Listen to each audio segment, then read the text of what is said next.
تو ان جگہوں کی برکت سے دل کے اوپر اچھے اثرات پڑیں گے، اور گندی جگہوں پہ جاؤ گے تو دل کالا سیاہ ہو جائے گا، برے اثرات پڑیں گے۔ اللہ اپنے نبی کے دل کو دنیا کے اثرات سے محفوظ رکھتے ہیں، کوئی اثر نہ ہونے پائے دل پر دنیا کا، دنیا داروں کا۔ اللہ نے اپنے نبی پہ نہ دنیا کا اثر آنے دیا، نہ دنیا داروں کا اثر آنے دیا، نہ دنیا داروں سے مرعوب ہونے دیا۔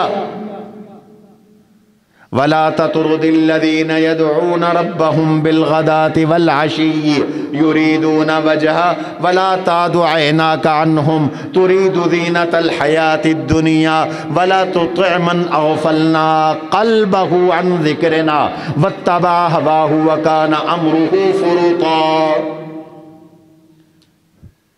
پہلے فرمایا وَاصْبِرْ نَفْسَكَ مَعَ الَّذِينَ يَدْعُونَ رَبَّهُمْ بِالْغَدَاةِ وَالْعَشِيِّ، میرے نبی دنیا داروں کے ساتھ نہ بیٹھا کرو، اپنے صفہ کے ان طلباء فقیروں کے ساتھ اپنے آپ کو چمٹا کے رکھا کرو جو صبح شام اللہ کو یاد کرتے ہیں۔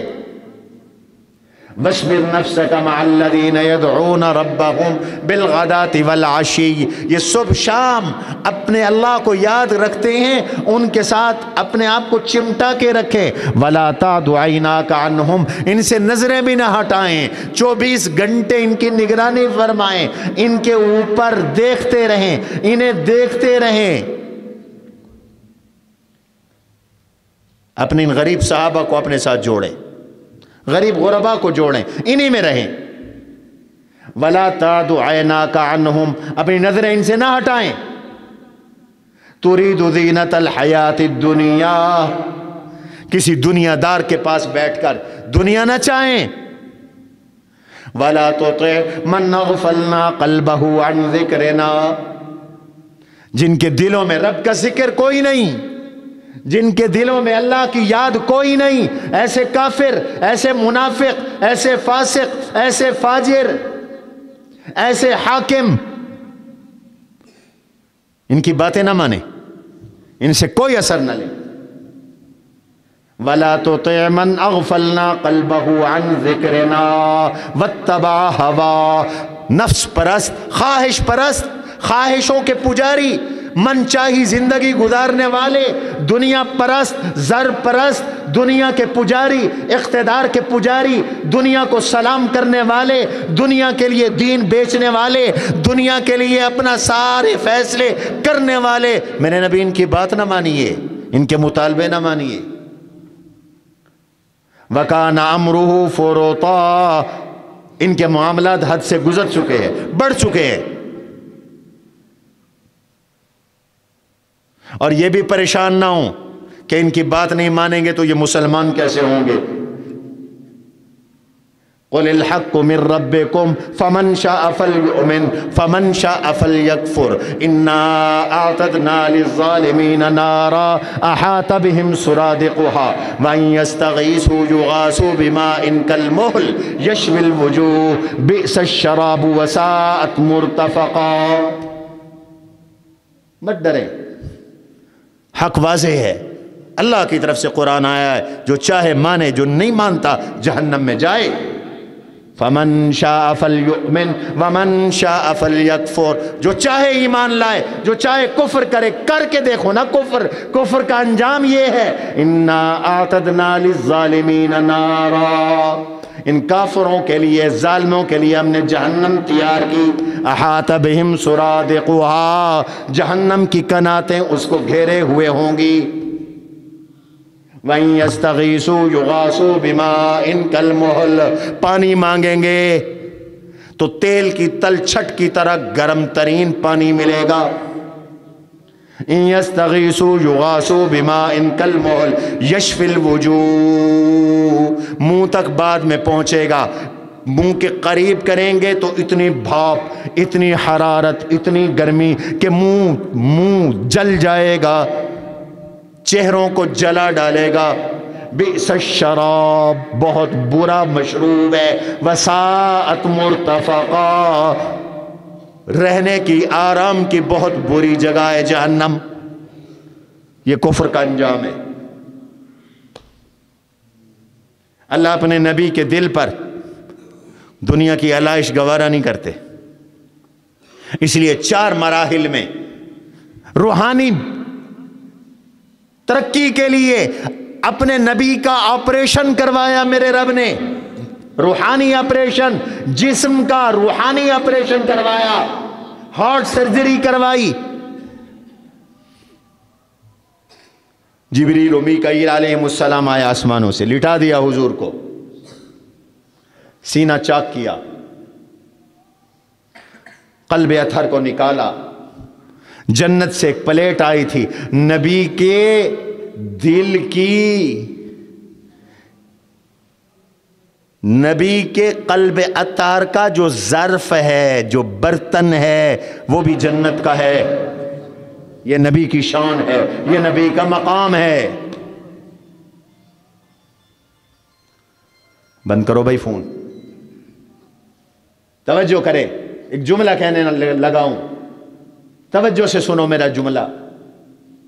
نبی جنتی وجود رکھتا ہے، نبی کی ہر چیز وہ جنتی وجود ہے، اس لیے نبی دنیا میں رہے تو بھی اللہ نے اس جگہ کو جنت بنایا۔ ما بین بیتی و منبری روضۃ من ریاض الجنہ، میرے گھر اور منبر کے درمیان یہ جو ٹکڑا ہے جنت کا باغ ہے، اور دنیا سے گئے تو اللہ نے جنت عطا فرما دی، اسی جگہ ہے نا، ما بین بیتی و منبری روضۃ من ریاض الجنہ۔ آج جب قلب اطہر کو نکالا گیا، وجود تو سراپا جنت ہے، جب جنت سے باہر نکالا گیا تو جنت کے برتن میں رکھا گیا، جنت سے سونے کی پلیٹ لائی گئی، پھر زمزم کے پانی سے دھویا گیا، آلائشیں دور کی گئی۔ اہل علم نے لکھا ہے، اس سے معلوم ہوا کہ زمزم کوثر کے پانی سے بھی افضل ہے۔ اگر زمزم سے کوثر کا پانی افضل ہوتا تو اللہ اپنے نبی کے قلب اطہر کے لیے جنت سے حوض کوثر کا پانی منگواتے۔ اللہ نے سارے کام وہ کیے جو عام انسان نہیں کر سکتا۔ آج رب نے اپنے نبی کو جب آسمانوں اور جنت میں بلانا ہے تو جنت سے پانی بھی منگوایا جا سکتا تھا، بالکل ایسے جیسے جنت سے اللہ نے براق منگوایا۔ منگوایا کہ نہیں منگوایا؟ براق بھی تو جنت سے آیا، لیکن حوض کوثر کے پانی سے دل نہیں دھلوایا، حالانکہ وہ پانی بھی بڑا اعلیٰ ہے۔ اسی معراج کے سفر میں اللہ نے اپنے نبی کو جنت کی نہروں کی بھی سیر کروائی۔ حدیث میں آتا ہے حضور نبی کریم صلی اللہ علیہ وسلم جب جنت میں پہنچے تو آپ کوثر کی نہر پہ تشریف لے گئے، اس کے اوپر زبرجد، اس کے اوپر موتیوں کے خیمے تھے، مٹی کستوری کی تھی، یاقوت اور زبرجد کے پتھر تھے، اس کا پانی چلو میں لیا اور منہ میں ڈالا تو شہد سے زیادہ میٹھا تھا، کستوری سے زیادہ خوشبودار تھا۔ یہی نہر کوثر کی جو جنت میں چل رہی ہے، کل قیامت کے دن اللہ اسی کا تالاب بنا کر اپنے نبی کے سپرد کریں گے، اور حضور اس تالاب پہ کھڑے ہو کر، حوض کوثر پہ کھڑے ہو کر اپنے نماز پڑھنے والے امتیوں کو بلا بلا کر حوض کوثر کا جام تقسیم فرمائیں گے۔ لیکن آج زمزم کے پانی سے دل دھلوایا۔ زمزم بھی بڑا اعلیٰ پانی ہے، بڑا مبارک پانی ہے۔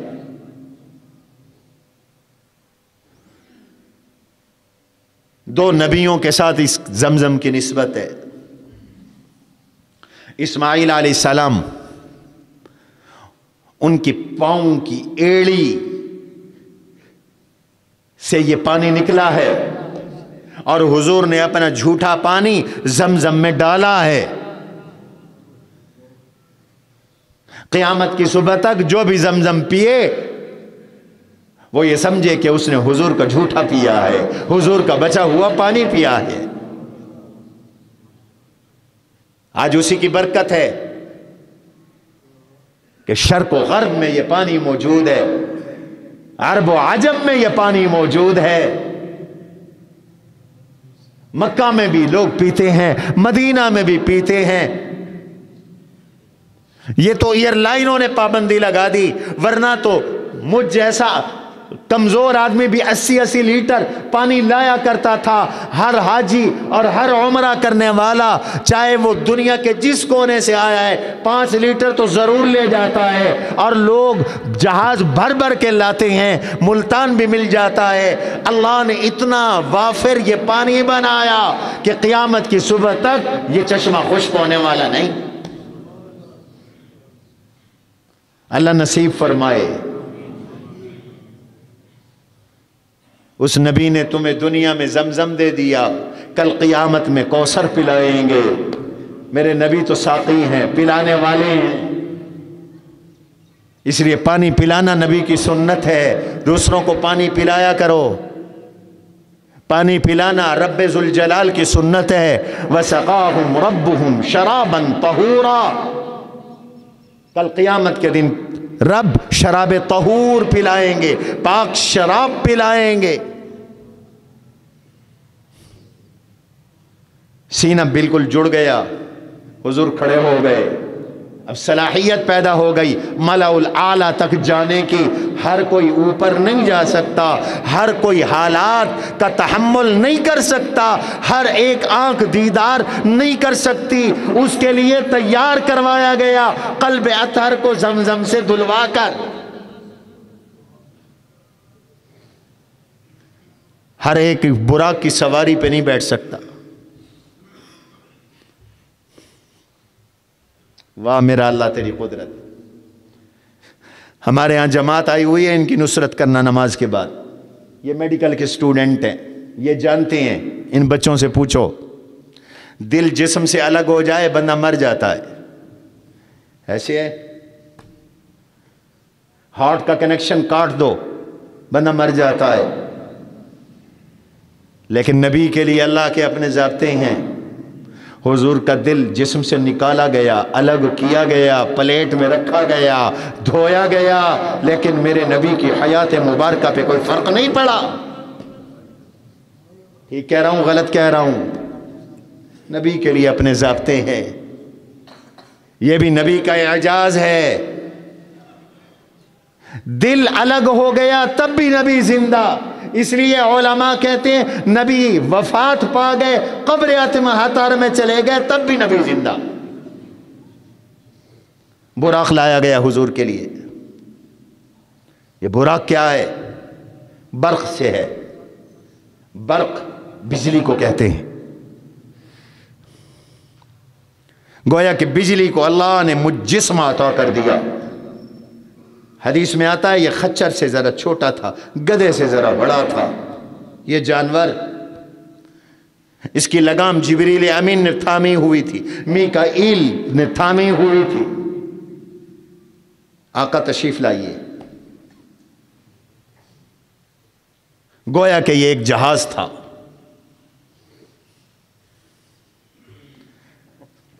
حضور فرماتے ہیں جہاں اس کی نظر پڑتی تھی وہیں اس کا قدم پڑتا تھا۔ حضور تشریف فرما ہوئے تو یہ شوخی مارنے لگا۔ جبریل امین نے ڈانٹ کے کہا تجھے نہیں پتا تجھ پہ اللہ کے نبی سوار ہیں، ادب کا مقام ہے۔ وہ خوشی سے جھوم رہا تھا، بالکل ایسے جیسے بخاری کی روایت ہے حضور احد پہاڑ پہ چڑھ گئے، احد پہاڑ خوشی سے جھومنے لگا، اس پہ زلزلہ آ گیا۔ حضور نے فرمایا اسکن یا احد ان علیک نبی و صدیق و شہیدان، ٹھہر جاؤ احد، جانتا نہیں تیرے دوش پہ اللہ کے نبی ہیں، صدیق ہیں، 2 شہید ہیں۔ حضور نے پیشین گوئی کر دی تھی، عمر عثمان یہ 2 شہید ہیں، مستقبل میں عمر بھی شہید ہوئے، عثمان بھی شہید ہوئے، اور ٹھہر گیا۔ سواری چل پڑی، جہاں نظر پڑتی ہے وہیں پر قدم پڑتا ہے۔ ایک تو بجلی کے ایجاد کی طرف اشارہ ہے۔ میں نے اپنی کتاب میں لکھا ہے، 3 تقریریں ہیں اس میں، نقوش مصطفیٰ میں، معراج پر پڑھ لینا، میں ساری باتیں بیان نہیں کر سکتا۔ معراج تسخیر کائنات کا آغاز ہے، معراج سائنس کی ابتدا ہے، معراج صنعت کا آغاز ہے۔ اس زمانے میں جہاز کوئی نہیں تھے، اللہ نے اپنے نبی کو جہاز جیسی سواری دی۔ بجلی ایجاد نہیں ہوئی تھی، لیکن اللہ نے اپنے نبی کو یہ بجلی عطا فرمائی، براق عطا فرما دی، سیکنڈوں میں سفر ہوا۔ روکی، لینڈ کروایا جہاز کو، مدینہ کی بستی آئی، ٹھہریے، اتریے، اتر گئے، 2 رکعت نماز پڑھ لیجئے، پڑھ لی۔ یہ کیا ہے؟ یہ آپ کا دار الہجرت ہے، یثرب ہے، مدینہ بننے والا ہے۔ معلوم ہوا مقدس مقامات پر 2 رکعت نماز نفل پڑھ لینے چاہیے۔ پھر آگے سواری چلی، اتر پڑے، رکوا دی سواری، یہ مقام ہجر ہے، 2 رکعت نماز نفل ادا فرما لیجئے۔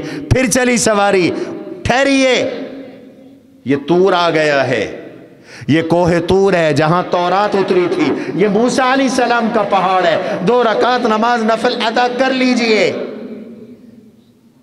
پھر جا رہے ہیں تو برزخ کے احوال کا مشاہدہ کروا دیا، مجاہدین کو دکھایا، زانیوں کو دکھایا، سود خوروں کو دکھایا، شرابیوں کو دکھایا، بے عمل واعظوں کو دکھایا، ان کے انجام بد کو دکھایا۔ بالآخر مسجد اقصی پہنچ گئے، اتارا، اور اتار کر پتھر کے ساتھ براق کو جبریل امین نے باندھ دیا، ایک کڑا تھا پتھر میں، اس کو خالی کیا۔ چلیے تشریف لے چلیے، مسجد اقصی چلے گئے، 2 رکعت نماز نفل پڑھائی۔ کیوں؟ اشارہ تھا کہ آج کے بعد مسجد اقصی کے امام حضور ہے، حضور کی امت ہے، مسجد اقصی کی تولیت اب نبی کی امت کے پاس آ چکی ہے۔ یہ زمینی سفر ہے۔ اللہ مجھے اور آپ کو اپنے نبی کے اس سفر کو سے فائدہ حاصل کرنے کی توفیق نصیب فرمائے۔ وما علینا الا البلاغ المبین۔ قد عظمت فللأمجاد بانيها، ومن يسعى إلى العليا بما فيها ويبني